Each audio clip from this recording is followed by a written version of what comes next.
Good by India अब China में मिलेंगे। ये शब्द किसी नेता के नहीं, किसी विपक्षी पार्टी के नहीं, किसी विदेशी मीडिया के भी नहीं। ये शब्द है अरुणाचल प्रदेश के एक साधारण नौजवान ताबा नागू के, जिसने अपने इंस्टाग्राम अकाउंट पर एक वीडियो पोस्ट किया और कुछ ही घंटों में वो वीडियो जंगल की आग की तरफ फैल गई। सोचिए जरा, अपने ही देश के एक हिस्से से कोई नौजवान कह रहा है कि अब हम चाइना में मिलेंगे क्योंकि हमारी जमीन तो चाइना के कब्जे में जाती जा रही है। तो सवाल ये उठता है कि आखिर हम कैसे देश में जी रहे हैं जहां हमारे अपने युवा हमसे विदा लेने की बात कर रहे हैं। और सबसे मजेदार बात यह है कि जिस चाइना पर यह आरोप है कि वो हमारी जमीन धीरे धीरे हड़प रहा है, उसी चाइना के साथ हमारा व्यापार दिन दुगनी रात चौगुनी बढ़ता जा रहा है। एक तरफ हमारी जमीन जा रही है, दूसरी तरफ हमारा पैसा जा रहा है और तीसरी तरफ हमारी सरकार पाकिस्तान को 56 इंच का सीना दिखा रहा है।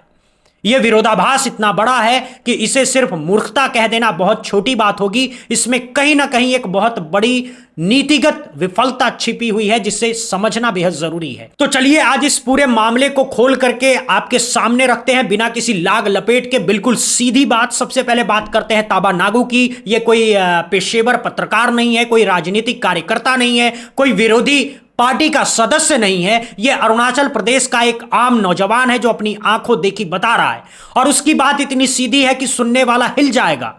ताबा कह रहा है कि चाइना अरुणाचल प्रदेश की जमीन पर लगातार कब्जा करता जा रहा है। Good by India. बहुत जल्द आप सब लोग मुझे चाइना में दिखेगा। सिर्फ मुझे ही नहीं, पूरा अरुणाचल को चाइना में दिखेगा। ना कोई हल्ला हो रहा है, ना कोई प्रतिरोध हो रहा है, ना कोई सरकारी बयान आ रहा है, बस चुपचाप हमारी जमीन खिसकती जा रही है। और सबसे तकलीफ की बात यह है कि जो लोग वहां रहते हैं, जो अपनी आंखों से ये सब देख रहे हैं, उनकी आवाज को दबा दिया जाता है। ताबा ने जो वीडियो पोस्ट की वो कुछ ही घंटों में गायब हो गई, सोशल मीडिया प्लेटफॉर्म से हटा दी गई। जिन जिन लोगों ने वो वीडियो शेयर की उनके अकाउंट से भी वो वीडियो हटा दी गई है।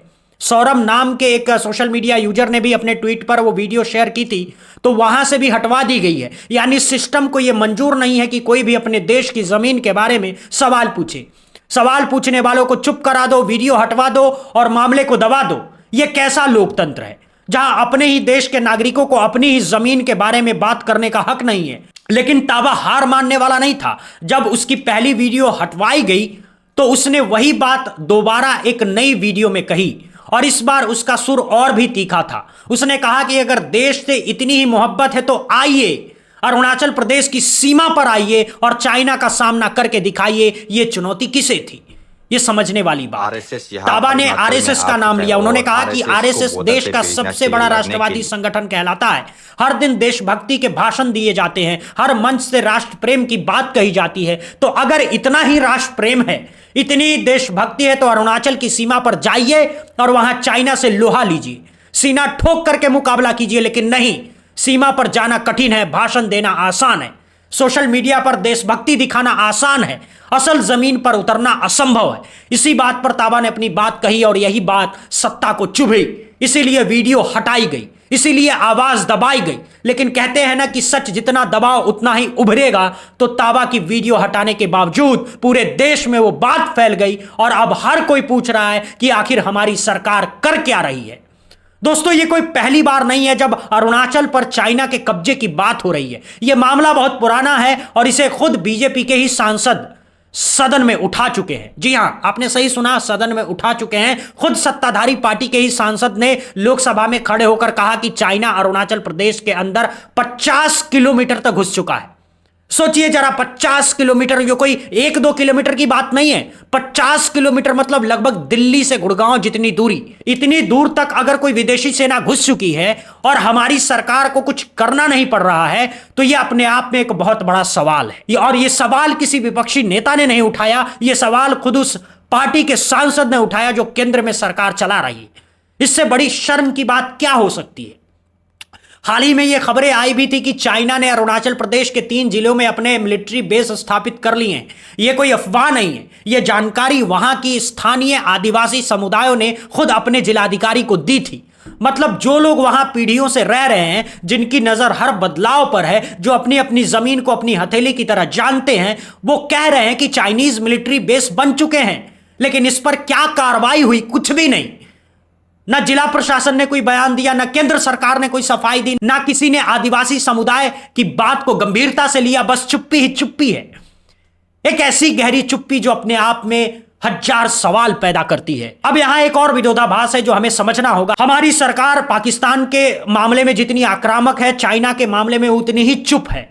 पाकिस्तान की बात आते ही सरकार लाल आंखें दिखाती है, मंत्री तूफानी भाषण देते हैं, सर्जिकल स्ट्राइक की बातें होती हैं, घर में घुस करके मारने की धमकियां दी जाती है, 56 इंच के सीने का जिक्र होता है, सोशल मीडिया पर देशभक्ति की गीत बजते हैं, हर टीवी चैनल पर पाकिस्तान के खिलाफ आग उगलता है। लेकिन चाइना का नाम आते ही अचानक सब कुछ बदल जाता है, लाल आंखें फीकी पड़ जाती है, 56 इंच का सीना जैसे कहीं गायब हो जाता है, तूफानी भाषण की जगह मधुर मुस्कान ले लेती है। सर्जिकल स्ट्राइक की बात तो दूर, नाम लेने से भी परहेज होता है। सवाल पूछने वाले को देशद्रोही कह दिया जाता है। यह कैसा दोगला रवैया है, यह कैसी चुनिंदा देशभक्ति है। पाकिस्तान के लिए एक पैमाना और चाइना के लिए दूसरा पैमाना, जबकि दोनों ही देश हमारी जमीन पर दावा करते हैं, दोनों ही देश हमारे लिए खतरा हैं, दोनों ही देशों के साथ हमारे रिश्ते जटिल हैं। लेकिन एक के खिलाफ खुल करके बोलना और दूसरे के खिलाफ चुप्पी साधनी, इसका कारण क्या है? इसका कारण समझने के लिए हमें उन आंकड़ों की तरफ देखना होगा जो हाल ही में राज्यसभा में पेश किए गए हैं। दोस्तों, आरजेडी सांसद मनोज झा ने राज्यसभा में एक बहुत जरूरी सवाल पूछा था। सवाल था कि पिछले वित्तीय वर्ष यानी कि 2025-26 में भारत और चाइना के बीच व्यापार घाटा कितना है, और इस सवाल का जवाब खुद वाणिज्य और उद्योग मंत्री जितेंद्र प्रसाद ने लिखित में दिया। यानी ये कोई अफवाह नहीं है, कोई अटकल नहीं है, ये एक आधिकारिक आंकड़े हैं जो सरकार ने खुद संसद के सामने रखे हैं, और इन आंकड़ों को देख करके आपके होश उड़ जाएंगे। सबसे पहली बात करते हैं आयात की, यानी हम चाइना से कितना सामान खरीद रहे हैं। साल 2021 और 22 में हम चाइना से $94 बिलियन का सामान खरीद रहे हैं। हमारे कुल आयात का 15% हिस्सा केवल चाइना से आ रहा है। साल 2022-23 में यह आंकड़ा थोड़ा सा कम हुआ, लगभग 13%, लेकिन फिर भी 2023-24 में वापस 15% हो गया, 2024-25 में भी 15%, और अब 25-26 में तो यह आंकड़ा और भी बढ़ गया है, लगभग 17%। यानी हमारे कुल आयात का हर छठा हिस्सा अकेला चाइना से आ रहा है। सोचिए जरा, जो देश हमारी जमीन पर कब्जा कर रहा है, उसी देश से हम अपनी जरूरत का इतना बड़ा हिस्सा खरीद रहे हैं। क्या यह कोई साधारण बात है? और सबसे बड़ी बात, यह आंकड़ा कम नहीं हो रहा है, बढ़ ही रहा है, हर साल बढ़ रहा है, लगातार बढ़ रहा है, और सरकार ने इसे रोकने के लिए कुछ नहीं किया, बल्कि आत्मनिर्भर भारत के भाषण देने वाली सरकार के दौर में ही चाइना पर हमारी निर्भरता बढ़ी है। यह कितनी बड़ी विडंबना है, एक तरफ आत्मनिर्भरता के नारे, दूसरी तरफ चाइना पर बढ़ती निर्भरता, एक तरफ मेक इन इंडिया, दूसरी तरफ मेड इन चाइना का बोलबाला, एक तरफ स्वदेशी की पाठ, दूसरी तरफ विदेशी माल की भरमार, और भरमार भी उसी देश के माल की जो हमारी जमीन पर दावा कर रहा है। अब बात करते हैं व्यापार घाटे की, जो और भी हैरान करने वाली है। व्यापार घाटा क्या होता है, यह पहले समझ लीजिए। जब आप किसी देश को अपना सामान बेचते हैं और उससे सामान खरीदते हैं, तो जो अंतर होता है वो व्यापार घाटा या मुनाफा कहलाता है। अगर आप ज्यादा बेच रहे हैं और कम खरीद रहे हैं तो मुनाफा है, और अगर आप कम बेच रहे हैं और ज्यादा खरीद रहे हैं तो घाटा है। हमारे और चाइना के बीच जो व्यापार है उसमें हम बहुत कम बेचते हैं और बहुत ज्यादा खरीदते हैं, इसीलिए हमेशा घाटा रहता है। लेकिन यह घाटा कितना है ये जान करके आप हैरान हो जाएंगे। साल 2021-22 में यह घाटा $73 बिलियन था। अगले साल यानी 2022-23 में बढ़कर $83 बिलियन हो गया, फिर 2023-24 में $85 बिलियन हो गया, फिर 2024-25 में $99 बिलियन, और अब 2025-26 में यह आंकड़ा पहुंच चुका है $112 बिलियन तक। सोचिए जरा, $112 बिलियन, इसे रुपए में बदलिए तो लगभग 9.5 लाख करोड़ रुपए होते हैं सिर्फ एक साल में, सिर्फ एक देश के साथ, और वो भी उस देश के साथ जो हमारी जमीन पर बैठा है। इतना बड़ा घाटा, इतना बड़ा नुकसान, और सरकार का इस पर कोई ठोस बयान नहीं है, ना कोई ठोस रोड मैप है, ना कोई योजना है, ना कोई समयबद्ध लक्ष्य है। बस आंकड़े पेश कर दिए गए और बात खत्म। यह कैसी नीति है दोस्तों? यह ऐसी नीति है जो देश की सुरक्षा को भी दांव पर लगा रही है और देश की आर्थिक स्वतंत्रता को भी, क्योंकि जब आप किसी देश पर इतने आर्थिक रूप से निर्भर हो जाते हैं तो उसके खिलाफ खड़े होने की ताकत भी खो देते हैं। यही तो असली कारण है कि हमारी सरकार चाइना के खिलाफ खुल करके नहीं बोल पाती है, क्योंकि बोलने की स्थिति में है ही नहीं। जिसका माल हम अपने बाजार में भर भर करके रखे हैं, जिसका टेक्नोलॉजी हमारे उद्योग में लगी है, जिसके पुर्जे हमारी हर मशीन में मौजूद है, उसके खिलाफ आप कैसे तूफानी भाषण देंगे? इसीलिए मुंह बंद रखना ही मजबूरी बन जाती है। लेकिन क्या यह सिर्फ मजबूरी है या इसके पीछे कुछ और भी है?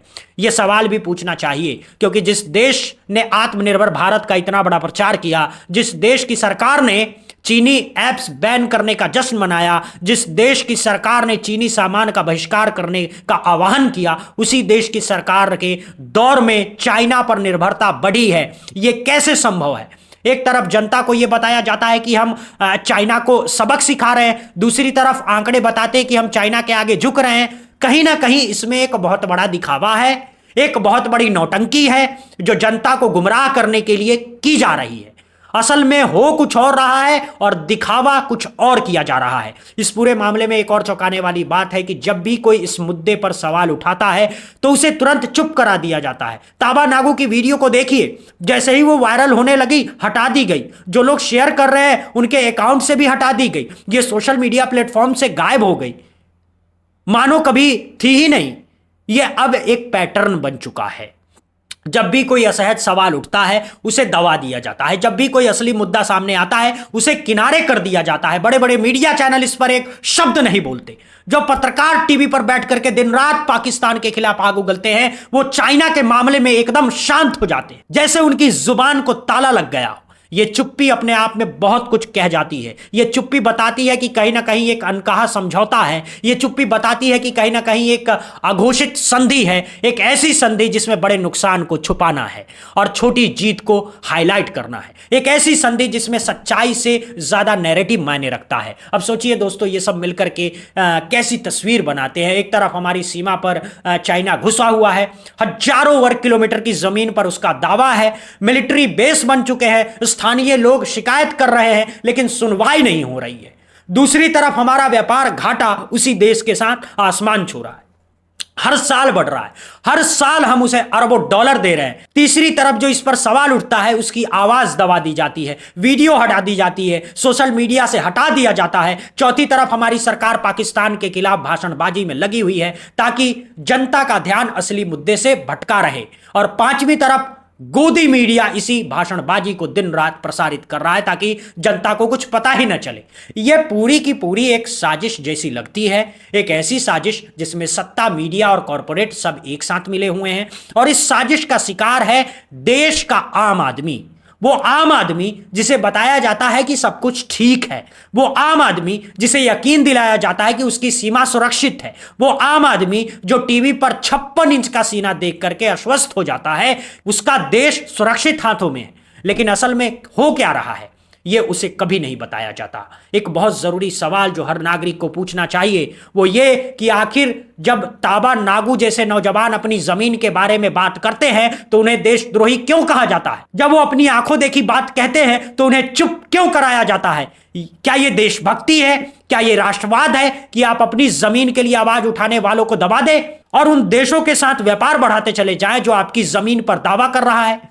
असली देशभक्ति तो यह होती है कि हम चाइना पर अपनी निर्भरता कम करते, हम अपने उद्योगों को मजबूत करते, हम अपनी सीमाओं को सुरक्षित करते, हम अपने नौजवानों की आवाज सुनते। लेकिन इसमें कुछ नहीं हो रहा है, सब कुछ उल्टा हो रहा है। जो होना चाहिए वो हो नहीं रहा है, जो नहीं होना चाहिए वो हो रहा है और ये चलता जा रहा है, लगातार चलता जा रहा है। दोस्तों एक बात और समझ लीजिए, इतिहास हमेशा गवाही देगा कि जिन लोगों ने अपनी सीमाओं की परवाह नहीं की, जिन लोगों ने अपनी आर्थिक हितों को दूसरे के हाथों में सौंप दिया, जिन लोगों ने अपने नागरिकों की आवाज को दबाया, वो देश धीरे धीरे कमजोर होता चला गया। यही सबक हमें सीखना चाहिए। लेकिन अफसोस हम सबक सीखने की बजाय सत्ता की चापलूसी में व्यस्त हैं, मस्त हैं।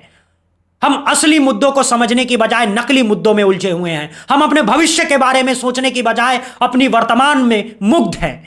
लेकिन ताबा नागू जैसे नौजवान की आवाज बता रही है कि कहीं ना कहीं जागरूकता बची हुई है, कहीं ना कहीं सच्चाई के लिए आवाज उठाने वाले लोग हैं, कहीं ना कहीं देश के प्रति असली प्रेम अभी भी जीवित है। और यही प्रेम एक दिन सत्ता के अहंकार को तोड़ेगा, यही आवाजें एक दिन जनता को जगाएगी, यही सच्चाई एक दिन खुल करके सामने आएगी। तब तक हमें भी अपनी जिम्मेदारी निभानी होगी, हमें सवाल पूछते रहना होगा, हमें आंकड़ों को समझते रहना होगा, हमें जागरूक रहना होगा। और सबसे बड़ी बात, हमें ताबा नागू जैसे नौजवानों की आवाज को उठाते रहना होगा ताकि वो दबाई न जा सके।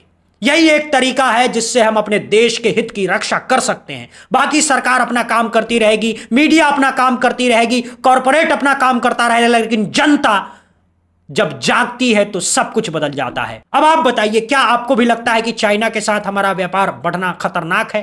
क्या आपको भी लगता है कि सरकार पाकिस्तान के मामले में जितनी आक्रामक है चाइना के मामले में उतनी नहीं है? क्या आपको भी लगता है कि ताबू नागू जैसे नौजवान की आवाज दबाना गलत है? और सबसे बड़ी बात, क्या आपको भी लगता है कि इस पूरे मामले में कहीं ना कहीं कुछ बहुत बड़ा गड़बड़ है जो जनता से छुपाया जा रहा है? अपनी बात कमेंट सेक्शन में जरूर रखिएगा ताकि यह बहस आगे बढ़े और सच्चाई सामने आए। दोस्तों अभी के लिए बस इतना ही। देखते रहिए बुद्धा इंस्पायर्ड। जय हिंद, जय भारत, वंदे मातरम।